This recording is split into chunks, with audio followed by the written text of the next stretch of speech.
El sol del norte mexicano era una entidad despiadada, un martillo de oro blanco que castigaba la tierra y a los pocos tercos que osaban llamarla hogar. En el pueblo de Tres Sombras, el polvo era la única constante, un manto fino y rojizo que cubría tejados, rostros y almas.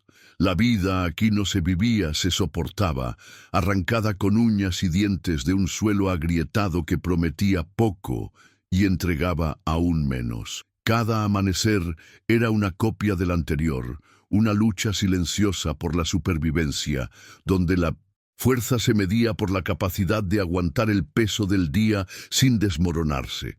La compasión era un artículo de lujo, una semilla que difícilmente brotaba en corazones endurecidos por la escasez y el trabajo exhaustivo, de sol a sol.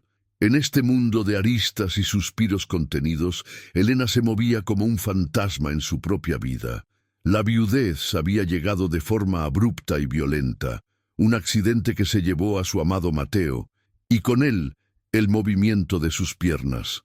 Ahora, su mundo estaba delimitado por el marco de la ventana de su pequeña casa de adobe y por el alcance de sus brazos.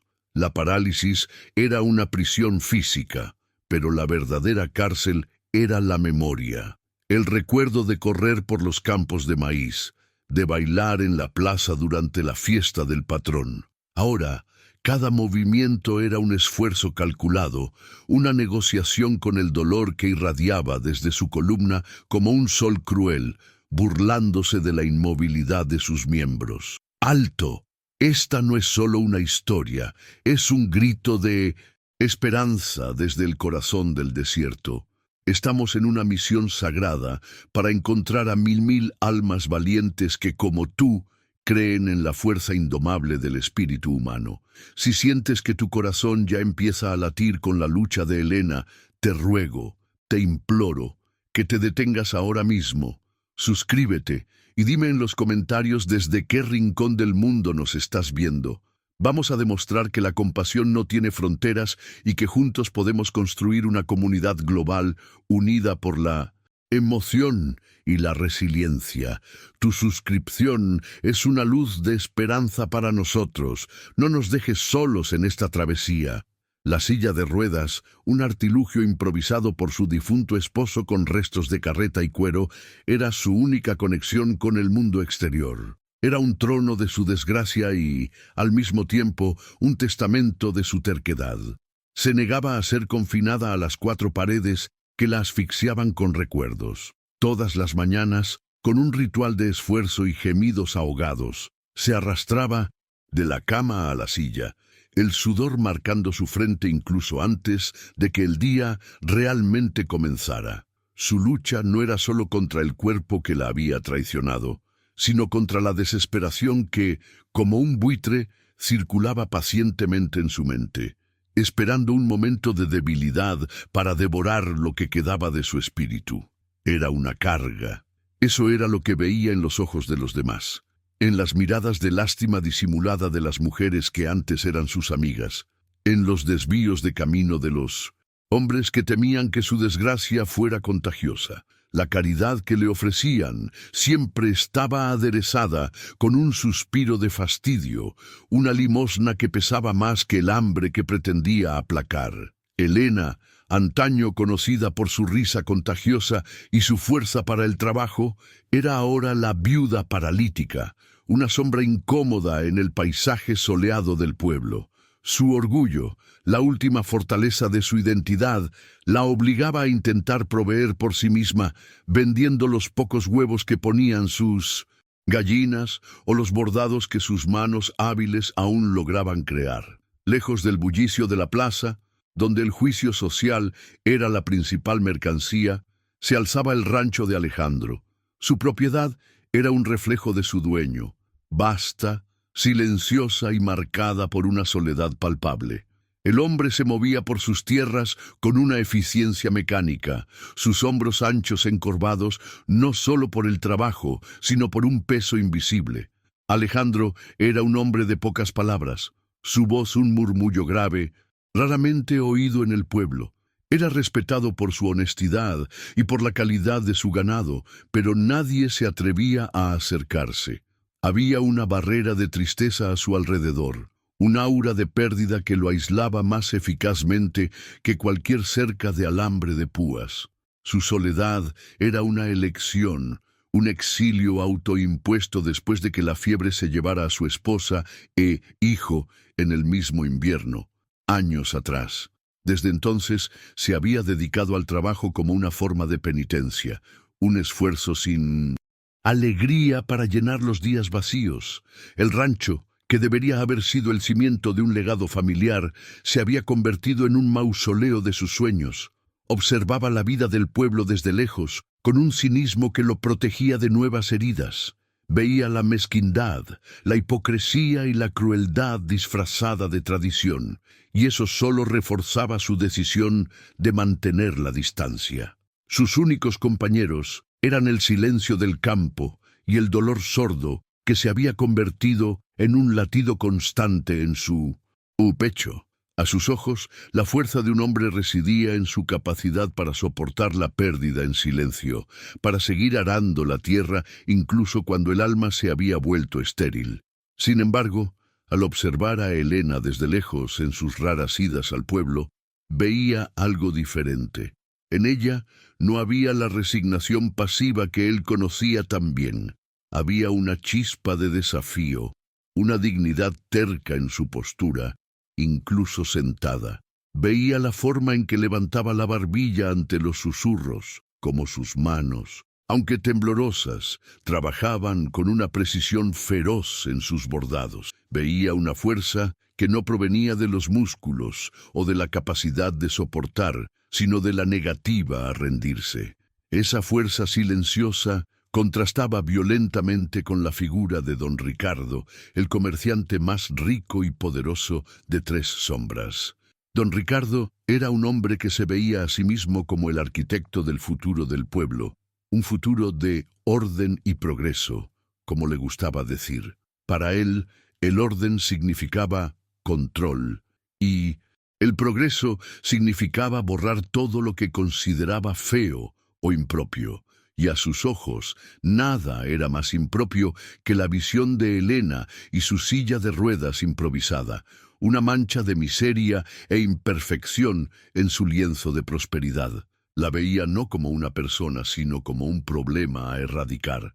La plaza central era el escenario de don Ricardo. Era allí donde exhibía su riqueza, su influencia y su desprecio. Con su bigote bien recortado y su chaleco de brocado, caminaba como si fuera el dueño no solo de su tienda, sino de cada piedra y cada alma en aquel lugar. Su mirada sobre Elena era fría y calculadora. La veía como un símbolo de atraso, un recuerdo de la debilidad que tanto se esforzaba por eliminar de la identidad del pueblo.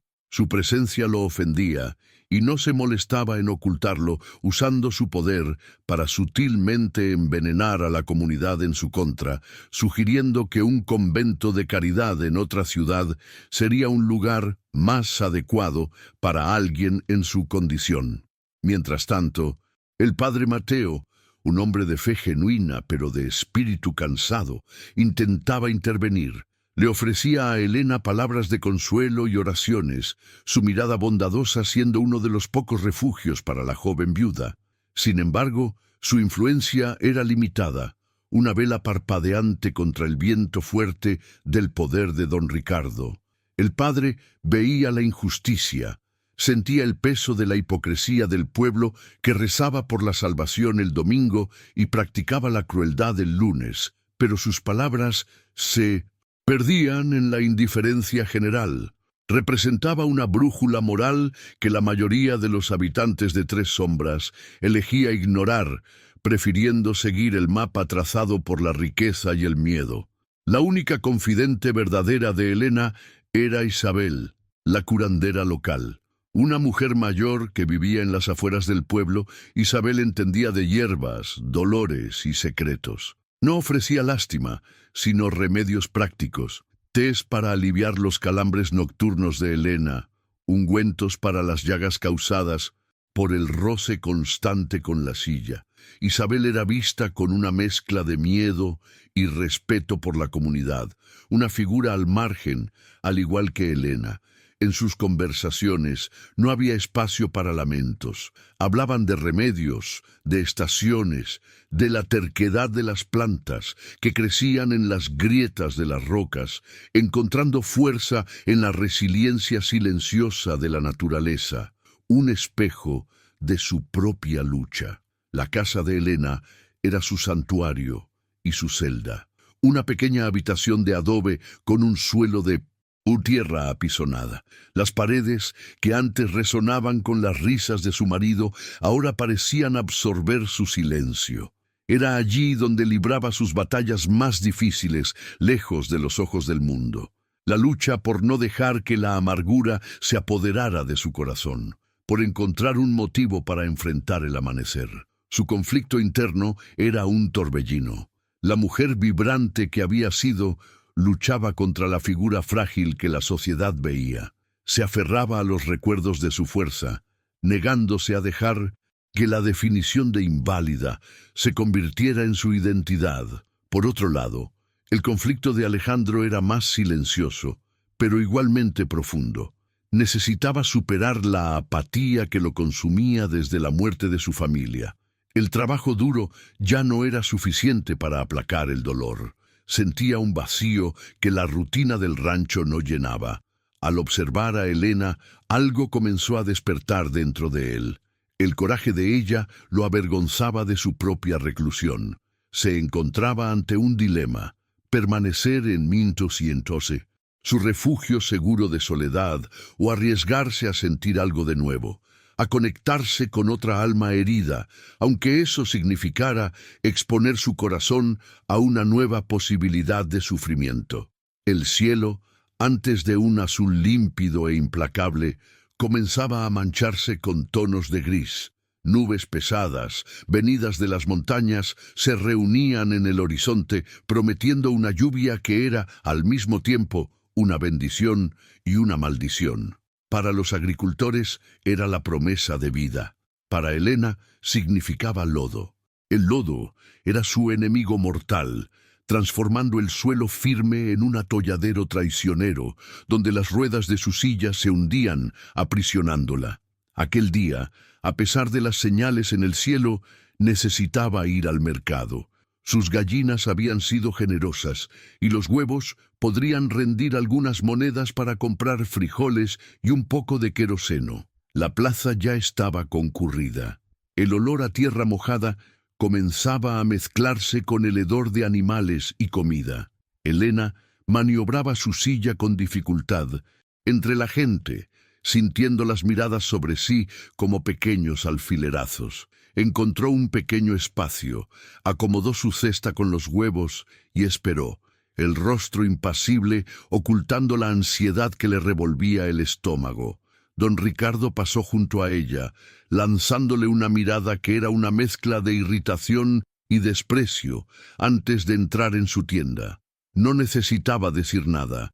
Su presencia era una acusación silenciosa, un recordatorio constante de que ella no pertenecía a ese lugar. Las primeras gotas de lluvia cayeron, gruesas y pesadas, levantando pequeñas explosiones de polvo. En segundos, la llovizna se convirtió en un aguacero. La gente corrió a refugiarse bajo los soportales de las tiendas, riendo y quejándose del chaparrón repentino. Elena se quedó atrás, en el centro de la plaza, que se transformaba rápidamente en un pantano. Intentó mover la silla, pero era demasiado tarde. La rueda izquierda, ya gastada por el uso, se hundió en el lodo que se formaba. Con un crujido seco y desgarrador, la madera cedió. La silla se inclinó hacia un lado y Elena luchó por no caer, el cuerpo tenso por el esfuerzo. El desastre fue completo. Con la sacudida, la cesta en su regazo se volcó. Los huevos, su pequeña fortuna, su esperanza para la semana, rodaron por el lodo, sus yemas amarillas mezclándose con la tierra marrón y sucia. Un silencio embarazoso cayó sobre los que observaban desde los balcones cubiertos. Algunos desviaron la mirada, otros cuchicheaban. Nadie se movió. Allí, en medio de la plaza enlodada, bajo la lluvia que lavaba su rostro y se mezclaba con las lágrimas que se negaba a derramar, Helena estaba completamente sola, una isla de desesperación en un mar de indiferencia. Su humillación era un espectáculo público. Desde una esquina de la plaza, protegido por el ala de su sombrero empapado, Alejandro observaba todo. Había visto el momento exacto en que la rueda cedió, el sonido casi inaudible del crujido de la madera. Vio la cesta caer, las yemas rompiéndose en el lodo, y vio lo que nadie más pareció notar, la forma en que Helena apretó la mandíbula, la dignidad feroz con la que intentaba mantenerse erguida, incluso cuando todo a su alrededor se desmoronaba. En su pecho, algo que creía muerto desde hacía mucho tiempo se movió. Una ola de furia contra la crueldad pasiva de la multitud y una admiración abrumadora por aquella mujer solitaria. Ignorando las miradas sorprendidas, salió de la protección del soportal y caminó con paso firme a través de la lluvia y el lodo. El agua empapaba sus botas y salpicaba sus pantalones, pero no disminuyó el paso. La multitud se abrió camino, en silencio, observando al ranchero solitario romper años de aislamiento. No se detuvo hasta llegar a ella. Allí, en medio del lodazal, ante la mujer caída y con todo el pueblo como testigo, Alejandro hizo algo que nadie esperaba. Se arrodilló, no con lástima, no con caridad, sino con una reverencia que conmocionó a todos. Su rodilla se hundió en el lodo, nivelando su mirada a la de ella. No dijo nada al principio, solo extendió la mano y comenzó a recoger los trozos de las cáscaras de huevo, uno por uno, como si estuviera juntando los pedazos de una joya rota. Helena lo observaba, atónita, la lluvia escurriendo por su cabello y mezclándose con la emoción que finalmente se desbordaba de sus ojos. Ella, que esperaba solo desprecio, encontraba un gesto de respeto profundo en el lugar más improbable. El silencio en la plaza era pesado, cargado de expectación y juicio. Don Ricardo observaba desde la puerta de su tienda. El rostro, una máscara de furia contenida al ver su autoridad y las normas del pueblo siendo desafiadas de forma tan pública. Alejandro, sintiendo las miradas de todos, finalmente levantó el rostro hacia la multitud. Su voz, cuando habló, no era el murmullo que conocían, sino un sonido claro y fuerte, que cortó el sonido de la lluvia. Miró los rostros curiosos e indiferentes, y luego su mirada volvió a Helena, que lo miraba con una mezcla de incredulidad y gratitud. Las palabras que pronunció no fueron solo para ella, sino para cada persona en aquel pueblo. Fueron una declaración, una alianza, un desafío. Sostuvo la mirada de ella, el lodo en su rodilla y en sus manos, siendo un testimonio de su sinceridad. En aquel momento no vio a una mujer paralítica, una inválida, una carga. Vio la personificación de la resiliencia. Vio la fuerza que él mismo aspiraba a tener, el coraje de enfrentar un mundo hostil sin jamás entregar su alma. Vio el acero detrás de la aparente fragilidad, la llama que se negaba a apagar. Y con la convicción de un hombre que finalmente encuentra un nuevo propósito, dijo las palabras que sellarían sus destinos e incendiarían la ira de la comunidad. La plaza entera escuchó cuando su voz resonó, clara e inquebrantable, cargada de una verdad que acababa de descubrir. Miró a la multitud, luego a don Ricardo, y por último, fijó sus ojos en Helena, un universo de respeto contenido en su mirada. «Mírenla», dijo, la voz firme cortando la cortina de lluvia. «Ustedes ven debilidad. Yo veo una fuerza que nos avergüenza a todos». Hizo una pausa, dejando que el peso de sus palabras se asentara sobre la plaza silenciosa. Luego se inclinó ligeramente, como si compartiera un secreto sagrado, y pronunció la frase que lo cambiaría todo. Ella es más fuerte de lo que yo jamás seré. El acto estaba hecho. La alianza, forjada en el lodo y la humillación, estaba sellada. Este gesto público fue un punto de inflexión. No era solo un acto de bondad, sino una rebelión silenciosa. Alejandro, el solitario, había elegido un bando, y al hacerlo, se colocó a sí mismo y a Helena en ruta de colisión directa con las fuerzas del prejuicio y del poder encarnadas por don Ricardo y por la propia estructura social del pueblo. La lluvia seguía cayendo, pero algo había cambiado en su sonido. Ya no era solo un aguacero, sino el preludio de una tormenta mucho mayor que estaba por venir, una que pondría a prueba la fibra de todos entre sombras. El ranchero solitario, que se había escondido del mundo en su luto, encontró en el coraje de Helena un espejo para su propia alma dormida.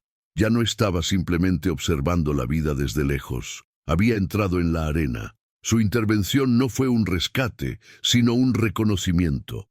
No la levantó del lodo para salvarla, sino que se arrodilló para honrarla, para mostrar a todos que el verdadero valor no residía en la capacidad de caminar, sino en la determinación de no dejarse abatir incluso cuando se está en el suelo. La escena quedó grabada en la memoria colectiva del pueblo. El hombre más reservado arrodillado en el lodo, la viuda desafiante mirándolo con una nueva luz en los ojos, y el comerciante poderoso observando con un odio impotente.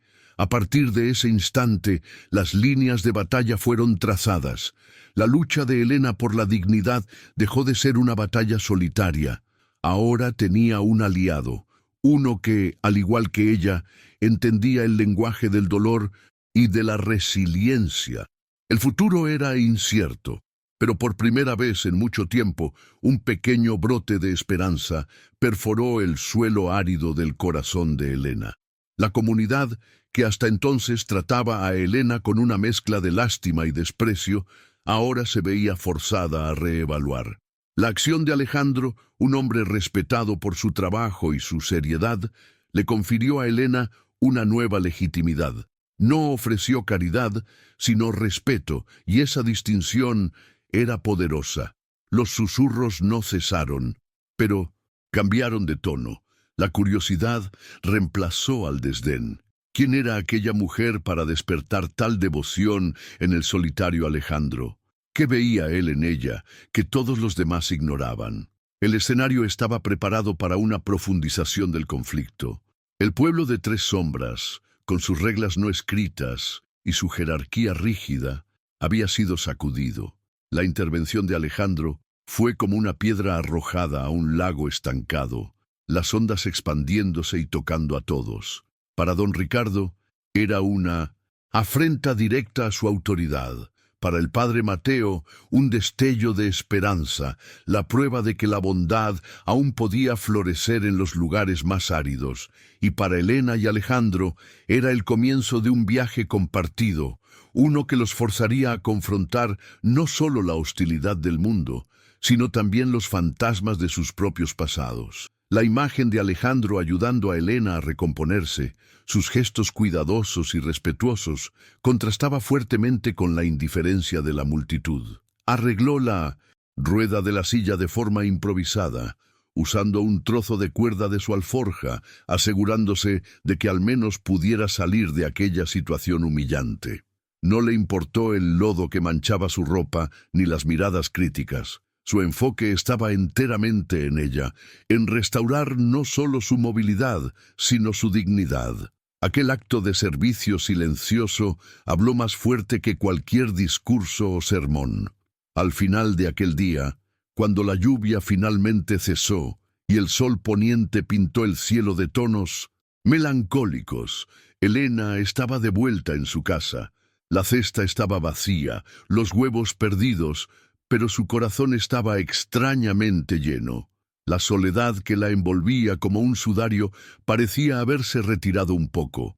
El gesto de Alejandro no había borrado su dolor ni resuelto sus problemas, pero le había dado algo que no sentía desde hacía mucho tiempo: la sensación de ser vista, de ser reconocida no por su discapacidad, sino por su esencia.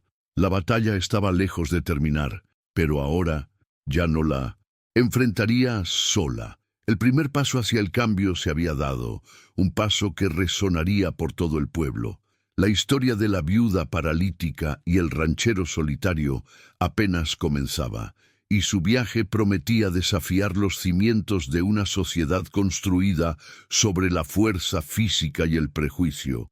La verdadera fuerza, la resiliencia del alma, comenzaba a reclamar su espacio, demostrando que incluso en el suelo más duro, las semillas de la esperanza y del amor pueden encontrar una manera de florecer contra todas las expectativas. En los días que siguieron al incidente en la plaza, un nuevo ritmo se estableció en la rutina de Tres Sombras. La figura solitaria de Alejandro, antes vista solo a distancia, se convirtió en una presencia regular en el umbral de la humilde casa de Elena. Su primera visita estuvo marcada por un silencio denso y embarazoso. No traía palabras de consuelo, sino ofrendas prácticas: un trozo de madera de mezquite, fuerte y curada, para arreglar la silla de ruedas de Minonesnun, en forma permanente, y un conejo fresco cazado en sus tierras. Trabajó con una concentración silenciosa, sus manos grandes y callosas moviéndose con una sorprendente delicadeza. Elena observaba, el corazón dividido entre la gratitud y una desconfianza antigua, pues la vida le había enseñado que la bondad raramente venía sin un precio oculto. Las visitas continuaron. Alejandro nunca anunciaba su llegada, simplemente aparecía como el sol de la tarde, trayendo consigo algo de su mundo aislado. Eran sacos de maíz, quesos hechos por él, o simplemente un cubo de agua fresca del pozo más profundo de su rancho, que él insistía era más pura. Hablaba poco, y Elena, a su vez, se sentía desarmada por aquella comunicación sin palabras. Estaban aprendiendo el lenguaje del otro, un lenguaje hecho de gestos, de miradas prolongadas y, sobre todo, de silencios compartidos. El espacio entre ellos, antes lleno de la tensión de la extrañeza, comenzó a llenarse de un consuelo tranquilo, un entendimiento mutuo que prescindía de explicaciones. Lentamente, la muralla de orgullo y dolor de Elena comenzó a presentar fisuras. Empezó a anticipar sus visitas, el sonido de su caballo acercándose, convirtiéndose en un punto de luz en sus días monótonos. Un día, mientras él arreglaba una teja suelta en su tejado, ella le ofreció un vaso de té de canela. Fue la primera vez que ella ofrecía algo a cambio. Sentados fuera de su pequeña casa, finalmente comenzaron a conversar. Ella habló sobre sus flores, sobre las recetas de su madre, sobre la vida vibrante que existía dentro de ella, más allá de la silla.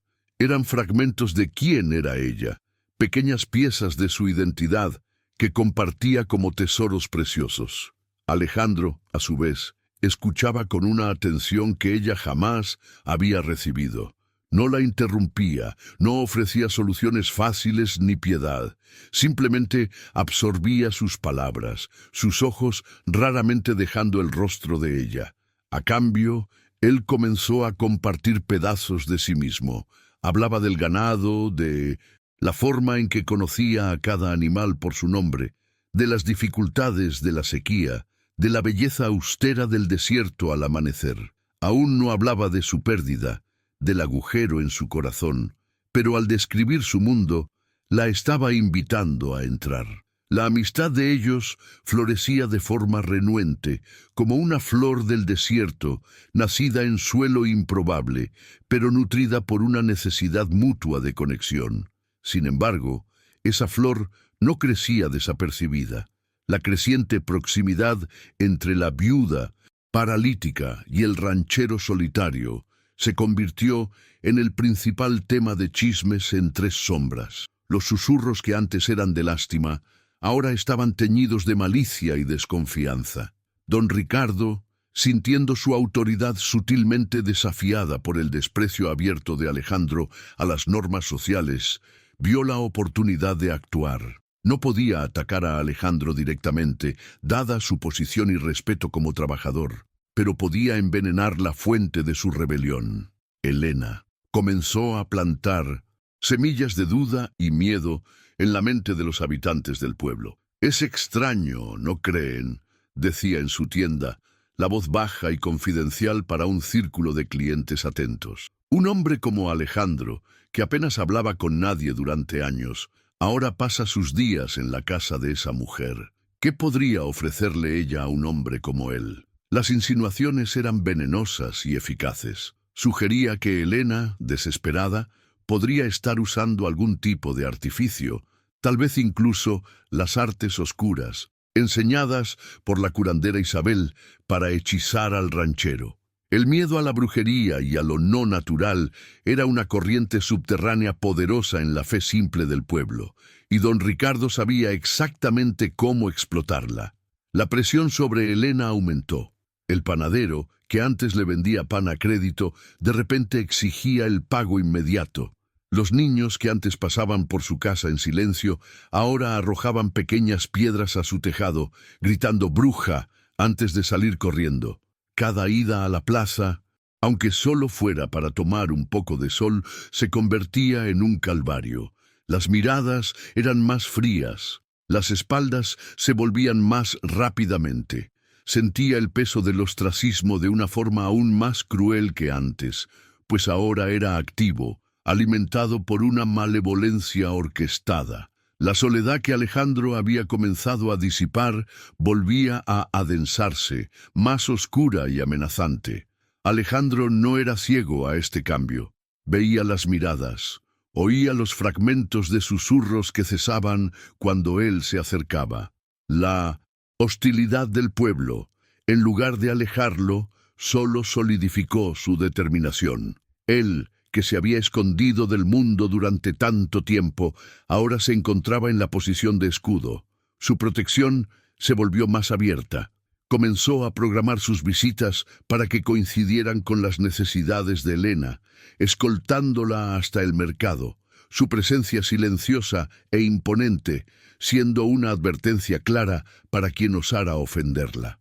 No desafiaba a nadie con palabras. Su desafío residía en su acto de lealtad inquebrantable. Cierta tarde, mientras ayudaba a Elena a comprar algunas telas, uno de los capataces de don Ricardo, un hombre corpulento y arrogante, hizo un comentario despectivo en voz alta sobre cómo los tullidos deberían quedarse en casa.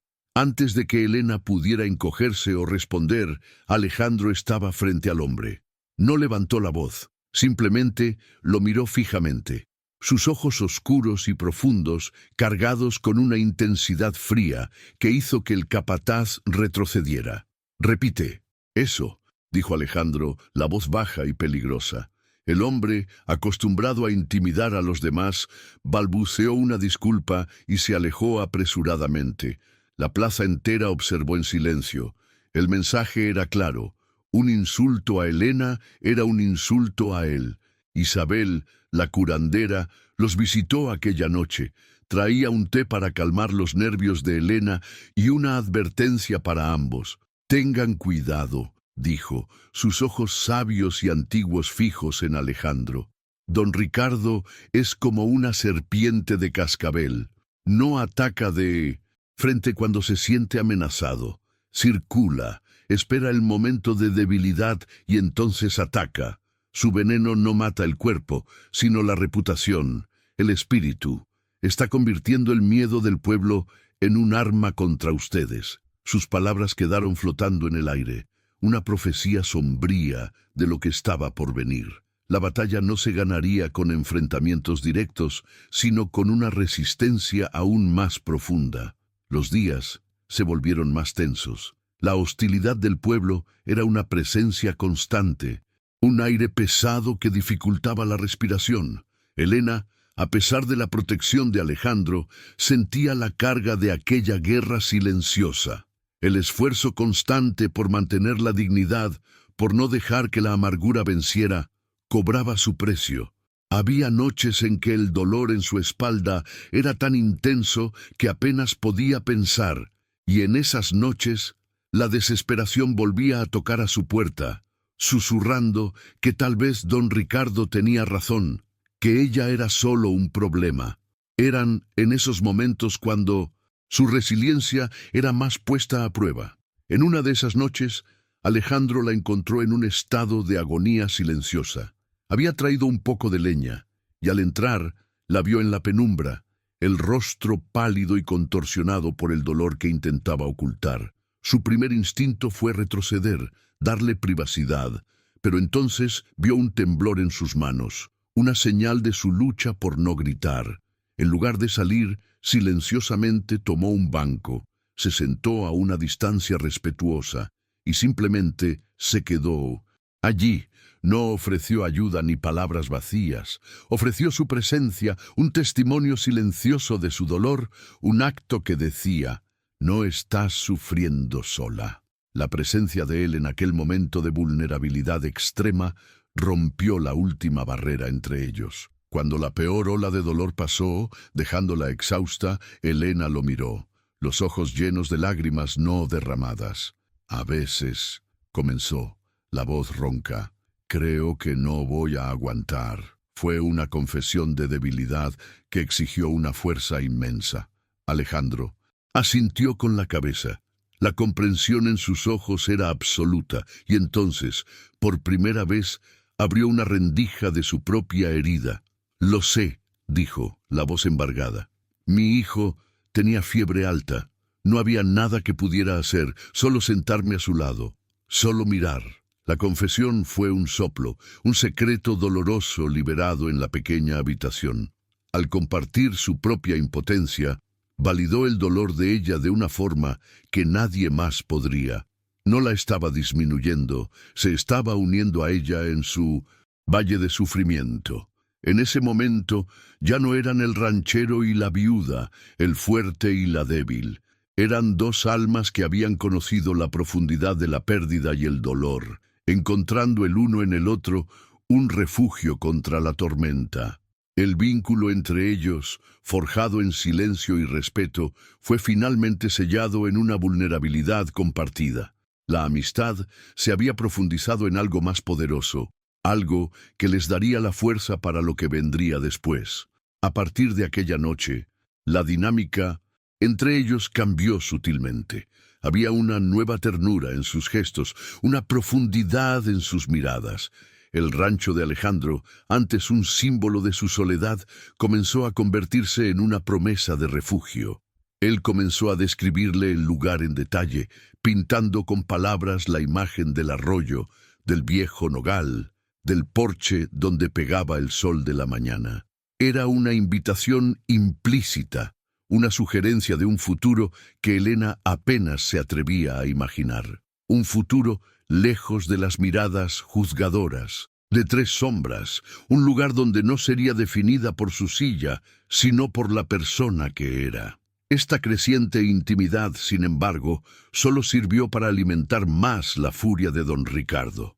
Veía cada visita de Alejandro, cada gesto de cuidado, como una pieza siendo retirada de su tablero de control.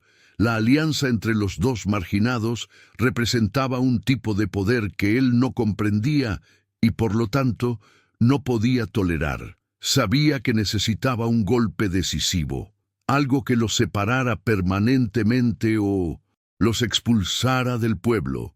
Sus ojos comenzaron a examinar el pueblo y sus vulnerabilidades, buscando el arma perfecta para usar contra ellos. La calma, antes de la tormenta, estaba llegando a su fin.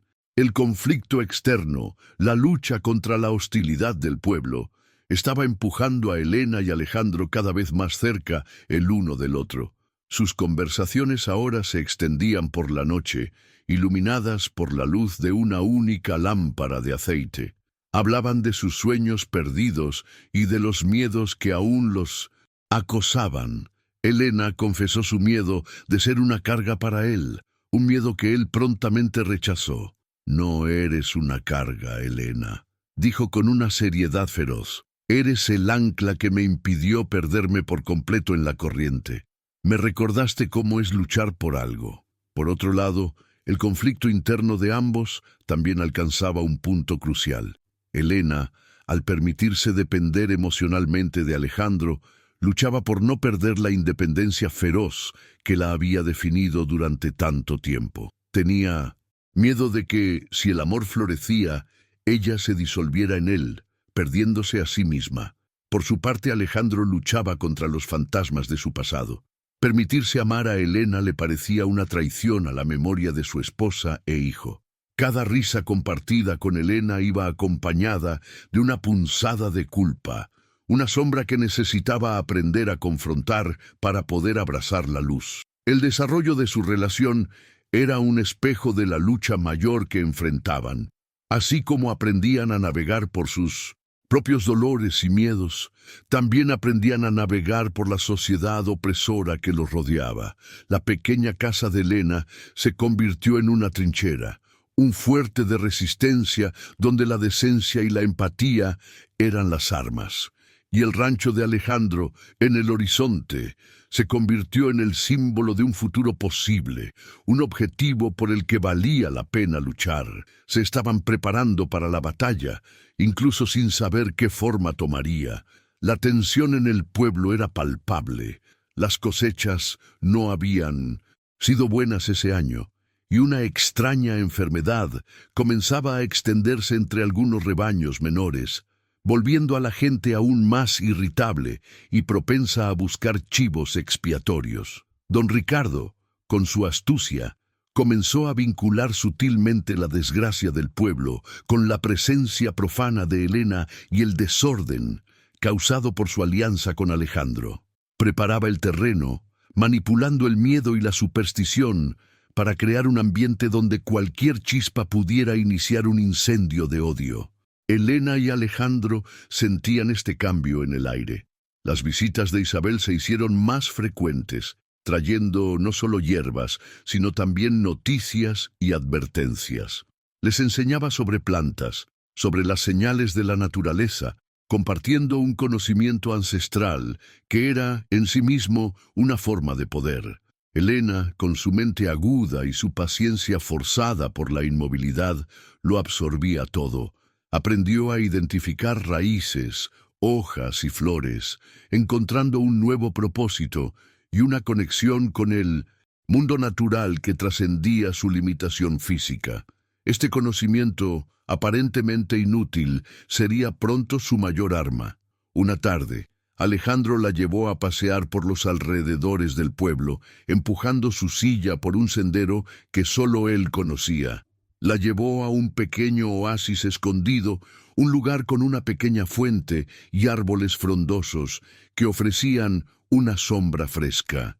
Allí, lejos de todos, habló sobre su sueño de reconstruir su vida.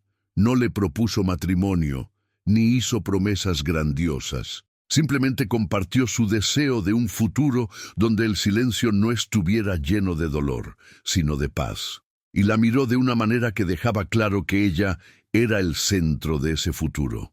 Aquel momento de paz fue la calma final. Mientras regresaban al pueblo al atardecer, vieron una agitación inusual en la plaza. Había hombres reunidos, sus voces altas y llenas de pánico. El capataz de don Ricardo estaba en el centro, gesticulando ampliamente. La plaga que se venía arrastrando por las granjas más pequeñas había llegado finalmente al rebaño más valioso de la región, el ganado de don Ricardo. Los animales estaban muriendo, y nadie sabía por qué. El miedo se había transformado en pánico, y el pánico buscaba desesperadamente un objetivo. Y don Ricardo estaba listo para señalar en dirección a Elena. El escenario para el clímax estaba montado. La prosperidad del pueblo estaba en juego. El poder de don Ricardo estaba amenazado, y la frágil paz que Elena y Alejandro habían construido estaba a punto de ser probada por el fuego. Habían encontrado fuerza el uno en el otro, pero ahora tendrían que usar esa fuerza para enfrentar una crisis que amenazaba con destruirlos no solo a ellos, sino a todo el pueblo. El conocimiento de Helena, la lealtad de Alejandro y la malicia de don Ricardo estaban a punto de colisionar de forma dramática, y el resultado definiría el destino de todos en 3 sombras. El pánico se extendió por 3 sombras como fuego en pasto seco. La noticia de que el rebaño de don Ricardo, la columna vertebral económica del pueblo, estaba sucumbiendo a la plaga, transformó el miedo latente en histeria. Don Ricardo, un maestro de la manipulación, no perdió tiempo. De pie en los escalones de su tienda, se dirigió a la multitud asustada, su voz resonando con falsa piedad y acusación velada. No mencionó el nombre de Helena, pero no era necesario. Habló de malos presagios, de un desorden que se había instalado en la comunidad, de cómo las tradiciones estaban siendo irrespetadas. Cada palabra era una flecha envenenada apuntada hacia la pequeña casa de adobe donde residía Helena, convirtiéndola en el chivo expiatorio perfecto para la calamidad. La multitud, desesperada por una explicación simple para su sufrimiento, absorbió las palabras de don Ricardo. El miedo se transformó en ira, y la ira necesitaba un objetivo. Grupos de hombres comenzaron a formarse, sus rostros sombríos bajo la luz del atardecer. Se encendieron antorchas, no para iluminar, sino para amenazar. El murmullo colectivo se convirtió en un rugido, y el rugido comenzó a moverse en una sola dirección, hacia la casa de Helena. No sabían qué harían al llegar allí. Solo sabían que la fuente de sus problemas, como se les había dicho, estaba adentro y necesitaba ser purgada para que el orden fuera restaurado. Alejandro llegó antes que la turba. Viendo la marea de odio formándose, corrió hacia la casa de Helena, posicionándose frente a la puerta, una figura solitaria e intransigente contra la tormenta que se aproximaba. No estaba armado con una pistola, sino con una determinación de hierro. Adentro, Helena escuchaba el ruido creciente. El miedo helado recorrió su columna, pero fue rápidamente reemplazado por una extraña calma, una claridad mental forjada en años de adversidad. Mientras Alejandro montaba guardia, ella se concentró, no en el odio de afuera, sino en los detalles del problema. Le pidió a Alejandro que le contara exactamente qué estaba pasando con los animales. Él describió los síntomas que había oído en la plaza: la espuma en las comisuras de la boca del ganado, la debilidad repentina que los hacía colapsar, los temblores que recorrían sus cuerpos antes del fin.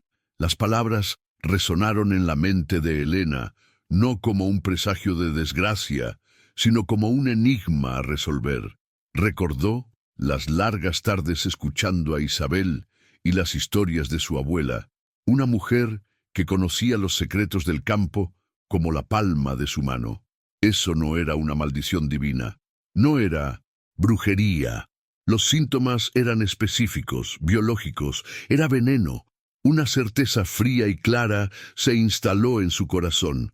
«Alejandro, ¿dónde pasta el ganado de don Ricardo?», preguntó, la voz firme, cortando el ruido de afuera. Sorprendido por la pregunta, él dudó por un momento y luego describió los campos al sur del pueblo, los pastizales más secos, donde la hierba era escasa ese año. Enumeró las plantas que conocía: la hierba quemada por el sol, los cactus, los arbustos de creosota. Helena lo interrumpió. «¿Hay flores amarillas, pequeñas, con forma de campana, que crecen en un arbusto de hojas grises y aterciopeladas?». Contuvo la respiración, la mente trabajando furiosamente, conectando las lecciones del pasado con la crisis del presente. Alejandro frunció el ceño buscando en su memoria. Entonces sus ojos se abrieron de par en par al reconocerlo. «Sí», dijo, «la flor del diablo ha florecido en abundancia este año con el calor, pero el ganado nunca la toca. Es amarga». Elena negó, con la cabeza, una luz de triunfo en sus ojos. No la tocan cuando hay pasto verde, Alejandro, pero con la sequía, con el hambre, comen lo que encuentran. Los hombres, en su pánico, buscan un gran mal, un pozo envenenado, una plaga en el aire. Nunca mirarían una florecilla amarilla que siempre ha estado ahí, la despreciarían así como me desprecian a mí. En ese instante, la dinámica de poder cambió por completo. La solución no estaba en la fuerza o en la riqueza, sino en el conocimiento humilde de una mujer que la sociedad había descartado. Elena le explicó su teoría a Alejandro, la voz urgente, pero controlada. Él tenía que tomar una decisión, confiar en la sabiduría de ella, una sabiduría basada en tradiciones femeninas y observación cuidadosa, o ceder a la histeria de la multitud que ahora golpeaba su puerta, gritando insultos y amenazas. Él la miró a la cara, a la certeza en sus ojos, y no vio vacilación. La fe que había depositado en ella desde el primer día en la plaza se solidificó en certeza absoluta. Se dio la vuelta y abrió la puerta. La multitud retrocedió por un momento, sorprendida por la acción repentina. Don Ricardo estaba al frente, el rostro rojo de ira. «Quítate de en medio, Alejandro. Esta mujer ha traído una maldición sobre todos nosotros», gritó. Alejandro levantó la mano, no para atacar, sino para pedir silencio. Su calma era más poderosa que cualquier grito. «No hay ninguna maldición», dijo, la voz firme y clara, proyectándose sobre el tumulto. «Solo hay ignorancia. Su ganado se está muriendo por veneno, y la mujer a la que acusan es la única que sabe cuál es la causa». Un murmullo de incredulidad recorrió a la multitud. Don Ricardo se rió, un sonido áspero y desdeñoso. «¿Veneno? ¿Y supongo que esta tullida, esta bruja tuvo una visión? No me hagas reír. Ella es la culpable». Alejandro ignoró el insulto. Describió la flor del diablo, su apariencia, su ubicación en los campos más secos. Ustedes, hombres de campo, en su arrogancia, buscaron un enemigo grande y ruidoso y no vieron el peligro silencioso bajo sus propios pies. Vayan a los pastizales del sur. Vean por ustedes mismos si las flores han sido comidas. El desafío quedó flotando en el aire. La certeza en la voz de Alejandro, la especificidad de su afirmación, plantó una semilla de duda en la mente de algunos de los rancheros. Miraron a don Ricardo, cuya narrativa de una maldición ahora parecía simplista, y luego a Alejandro, que ofrecía una explicación lógica, aunque proveniente de una fuente improbable. La vacilación de ellos fue la única apertura que Alejandro necesitaba. «Y hay más», continuó. «Elena no solo ha identificado el veneno, ella sabe cómo hacer un antídoto». Esa fue la carta final. La promesa de una cura, por más tenue que fuera, era más poderosa que la satisfacción de la venganza. Don Ricardo intentó protestar, pero su voz fue ahogada por los murmullos ansiosos de los otros. Un ranchero mayor, cuyo pequeño rebaño también había comenzado a mostrar los síntomas, tomó una decisión. «Yo voy a ver», declaró, y partió a caballo, seguido por otros 2 o 3 hombres. Un silencio tenso descendió sobre la multitud mientras esperaban, el brillo de las antorchas arrojando sombras danzantes sobre los rostros ansiosos. La espera pareció una eternidad. Finalmente, los jinetes fueron avistados, regresando a galope. El ranchero mayor desmontó, el rostro pálido. En su mano sostenía una rama del arbusto grisáceo, con las flores amarillas en forma de campana.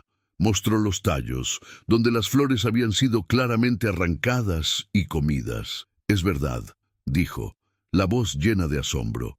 Él tenía razón. La prueba era irrefutable. La teoría de Elena era real.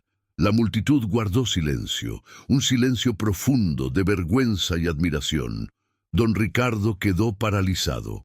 Su arma, la superstición del pueblo, se había hecho añicos contra la roca de la verdad.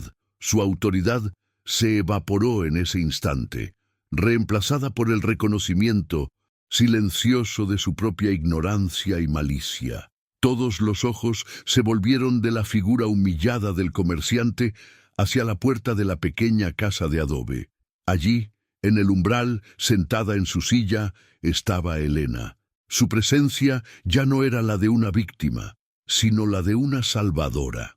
Su debilidad física era irrelevante. Su conocimiento era el poder supremo en ese momento.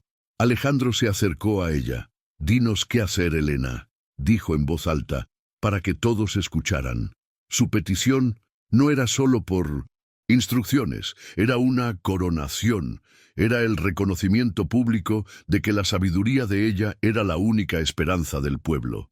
Elena, con la voz calma y firme, comenzó a dar las instrucciones. Describió otra planta, la raíz de yuca, y cómo debía ser molida y mezclada con carbón y agua para crear un purgante que absorbería el veneno.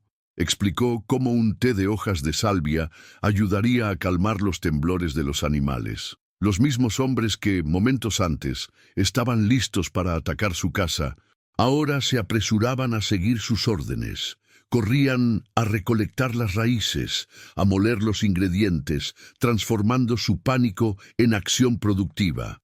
Alejandro coordinaba los esfuerzos, actuando como las manos y los pies de Elena, pero todos sabían de quién provenía la sabiduría.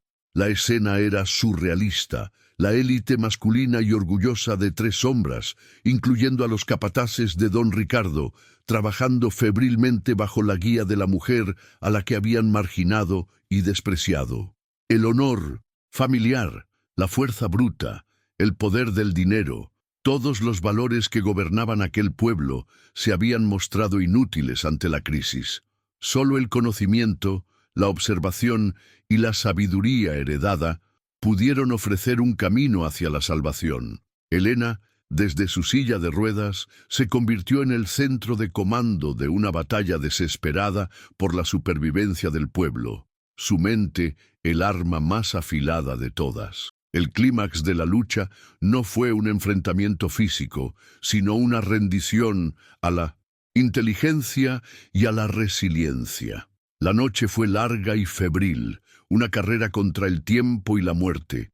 Bajo la luz parpadeante de las antorchas y lámparas de aceite, los hombres de Tres Sombras trabajaron como un solo cuerpo, siguiendo las directrices de una mente singular. La voz de Elena, calma y precisa, era la única guía en medio del caos. Al amanecer, la primera señal de victoria surgió. Un ternero, que horas antes temblaba al borde de la muerte, logró levantarse sobre sus piernas, bamboleantes, y beber el antídoto. Uno a uno, los animales comenzaron a estabilizarse. La plaga, que parecía una fuerza sobrenatural e invencible, retrocedió ante el conocimiento y la acción coordinada. El sol salió sobre un pueblo de hombres exhaustos, sucios de lodo y carbón, pero con los corazones llenos de un alivio y una admiración abrumadores. El silencio que siguió no fue de miedo, sino de profunda reflexión. La crisis había pasado, pero había dejado atrás un paisaje social completamente alterado. El respeto por Elena era palpable, una energía casi física en el aire. La gente ya no miraba su silla, sino su rostro, buscando sus ojos. La mujer a la que habían etiquetado, despreciado y temido, se había revelado como su salvación. La gratitud era inmensa, pero venía acompañada de una vergüenza colectiva, un reconocimiento silencioso de su propia ceguera y crueldad. La jerarquía basada en la fuerza física y la riqueza se había derrumbado, reemplazada por una nueva apreciación por la sabiduría y la resiliencia del espíritu. En los días siguientes, una tímida peregrinación comenzó en dirección a la casa de Elena. No era la caridad de antes, sino un tributo. Una mujer trajo un pan caliente, otra un queso fresco. Un hombre dejó un haz de leña seca en su puerta. Eran ofrendas de paz, peticiones de disculpas silenciosas. No venían solo con regalos, sino con preguntas. Buscaban su consejo para un hijo con tos, para una huerta que no prosperaba. Elena, con su paciencia innata.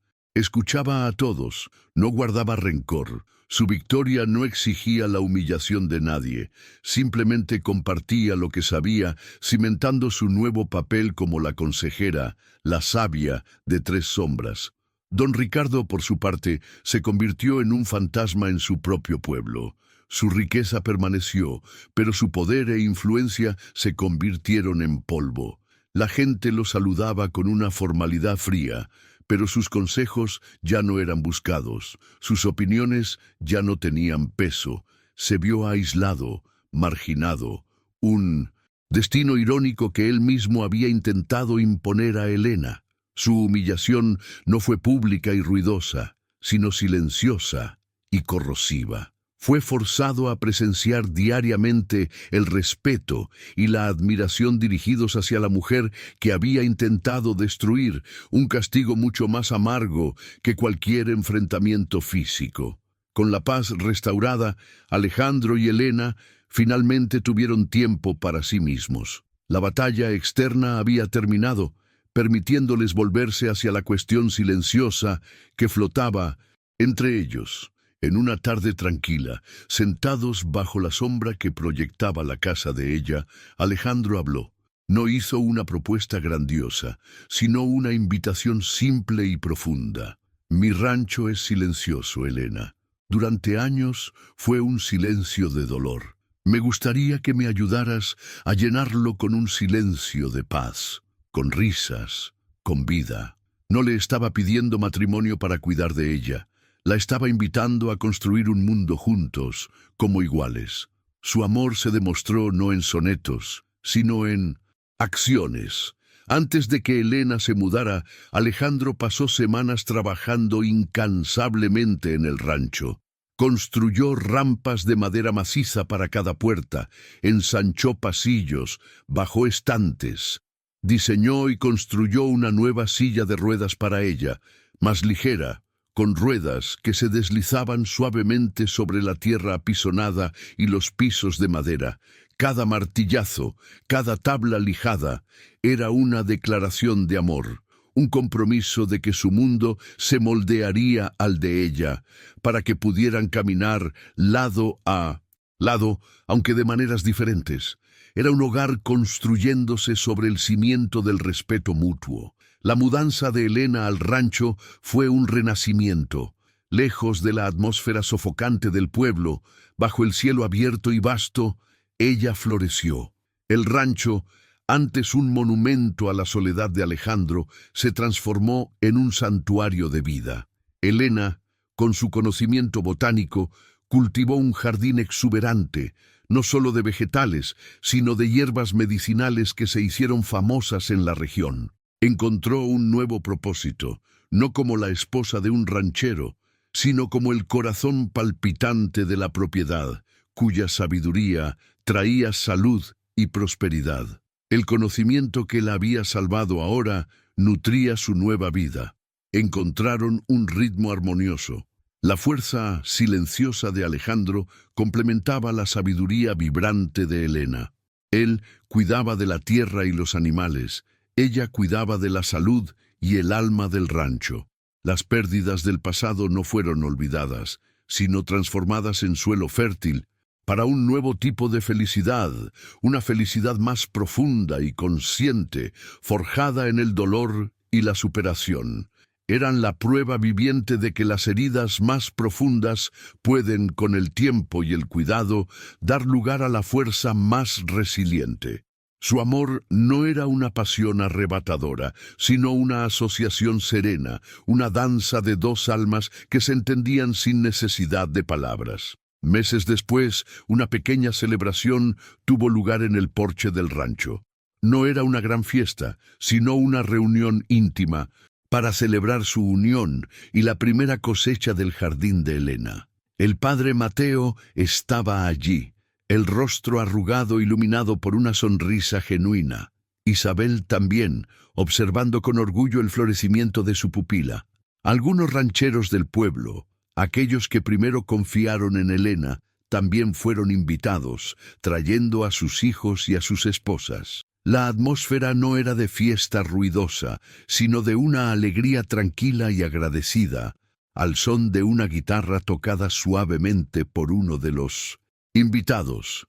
La escena era un retrato de un nuevo mundo, un mundo donde el valor de una persona no se medía por su fuerza física o por su conformidad con las normas, sino por la fuerza de su carácter y la riqueza de su espíritu. Helena, en su silla, rodeada de amigos y del amor de Alejandro, irradiaba una belleza y una autoridad que ninguna reina en su trono podría igualar. No necesitó levantarse para comandar el respeto. Lo conquistó permaneciendo fiel a sí misma, demostrando que la verdadera fuerza no está en nunca caer, sino en florecer donde quiera que la vida nos siembre. La comunidad de Tres Sombras aprendió una lección difícil, pero duradera. El prejuicio no fue borrado de la noche a la mañana, pero una semilla de cambio había sido plantada. Los niños que crecerían escuchando la historia de la sabia Helena aprenderían a ver más allá de las apariencias, a buscar la fuerza en los lugares más inesperados. La historia de ella y Alejandro se convirtió en una leyenda local, un cuento sobre redención, no solo la de ellos, sino la de todo un pueblo que aprendió a ver con el corazón. El desenlace de sus vidas no fue un final de cuento de hadas, sino algo mucho más real y significativo. Fue la construcción diaria de una felicidad merecida, un testimonio del poder del amor para sanar y de la resiliencia humana para superar.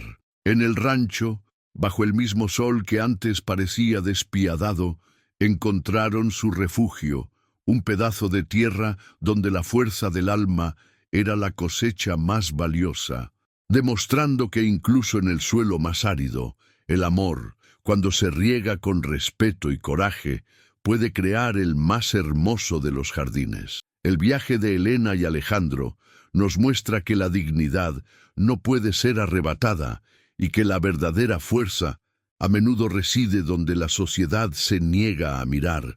Nos recuerdan que juzgar por la apariencia es un error que puede cegarnos a la sabiduría y la belleza que existen en el espíritu humano.